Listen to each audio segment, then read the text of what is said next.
Bismillahirrahmanirrahim. Assalamualaikum warahmatullahi wabarakatuh. Saya Sri Handayani dengan NIM 1962042021 dari Prodi Pendidikan Sejarah kelas 01. Di sini saya akan memaparkan tentang situs bersejarah dan tokoh sejarah dari Barru. Yang pertama, situs bersejarah Sauraja Lapinceng. Rumah adat Sauraja Lapinceng ini terletak di Kampung Buluk 2, Kecamatan Balusu, Kabupaten Barru. Berdiri di atas tanah seluas 1/2 hektar dengan status tanah milik keluarga keturunan Sule Datue. Sauraja Lapinceng memiliki arti sebagai rumah raja atau istana kerajaan Balusu. Rumah adat Lapinceng didirikan pada tahun 1879 oleh Raja Balusu yang bernama Andi Muhammad Saleh Daeng Parani Arung Balusu. Andi Muhammad Saleh pernah membantu kerajaan Sopeng menghadapi serangan kerajaan Wajo dan Sidenreng pada peperangan yang dikenal dengan Musuh Belo atau Perang Belo. Penamaan Sauraja Lapinceng mempunyai arti tersendiri. Ketika Sauraja Lapinceng didirikan, bangunan itu sempat roboh dan menimpa barang-barang pecah seperti piring dan alat dapur lainnya. Dalam bahasa Bugis, pinceng berarti beling. Sebagai tanda peringatan tersebut, maka rumah adat itu diberi nama Sauraja Lapinceng ketika pembangunannya selesai dan dirampungkan. Bangunan rumah adat Lapinceng dibuat dengan gaya arsitektur rumah panggung. Bentuk rumah panggung ini termasuk rumah panggung yang bertiang banyak. Bagian atap rumah berbentuk 5 segitiga. Untuk mencapai badan bagian rumah dihubungkan dengan sebuah tangga dari depan, bukan dari samping. Selain bangunan utama, juga dibuat bangunan dapur yang bentuknya mirip dengan bangunan utama. Keseluruhan bangunan terdiri atas 4 bagian dan memiliki jumlah tiang sebanyak 66 batang. Rumah adat Lapinceng memiliki 9 lontang atau petak, masing-masing 5 lontang pada bagian utama dan 4 lontang pada bagian dapur.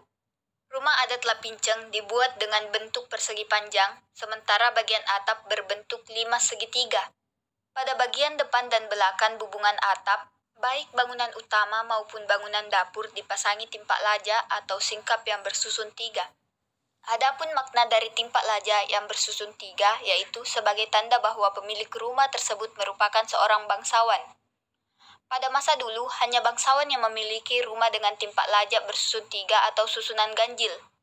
Di setiap timpak laja pada Sauraja Lapinceng juga dilengkapi dengan jendela kecil.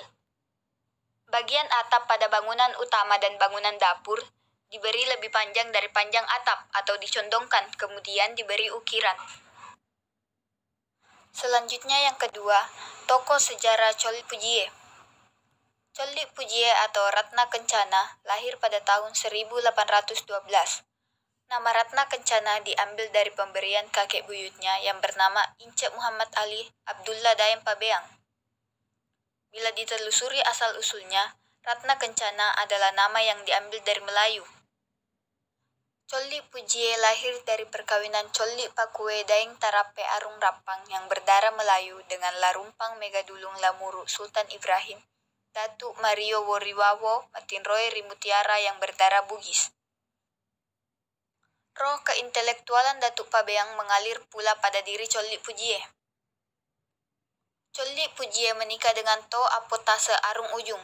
Dalam pernikahannya itu melahirkan 3 orang anak yaitu Siti Aisyah Wetenriole Datuk Tanete, Igading Arung Ataka, dan Lamakkawaru Arung Ujung.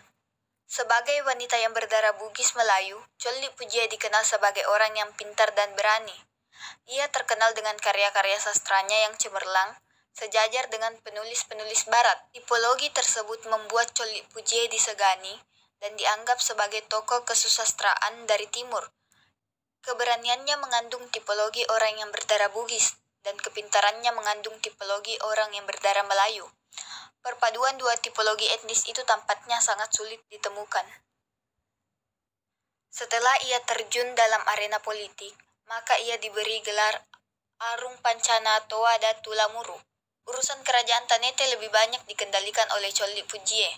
Meskipun juga kedudukannya sebagai Arung di Pancana, dengan alasan itu pula, maka Coli Pujie sering mendapat nama kehormatan Datuk Tanete. Penguasaan Tanete oleh Belanda membuat Coli Pujie mengasah otaknya di Makassar. Salah satu karyanya yang dianggap paling monumental ketika ia mengumpulkan dan menyalin kembali kitab Ilagaligo bersama dengan Benyamin Frederick Matthes.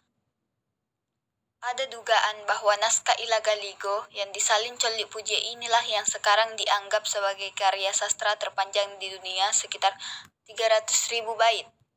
Sebagai sastrawan, maka pada tahun 1853, Colli Puji banyak berkenalan dengan sastrawan dunia lainnya.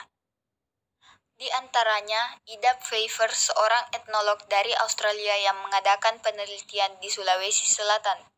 Seluruh karya yang dihasilkan oleh Colli Puji kini tersimpan di beberapa museum dan perpustakaan di Leiden, Belanda, termasuk naskah-naskah yang masih tersimpan di Yayasan Metes Makassar. Di tengah zaman yang masih bergolak, Colli Puji lebih banyak mengasah keintelektualannya karena politik adu domba Belanda di Kerajaan Ternate semakin gencar. Pada tahun 1857, Belanda menerima permintaan Wetenriolle agar ibundanya kembali dan menjadi arung di daerah Palili Cinekko. Colli Puji kemudian wafat pada tanggal 11 November 1876. Ia dimakamkan di Tucae, Lamuru, Kabupaten Bone, sehingga ia mendapat nama gelar Anumerta Matinroe Ritucae. Sekian dari pemaparan saya tentang situs bersejarah dan tokoh sejarah dari Baru. Kurang dan lebihnya mohon dimaafkan.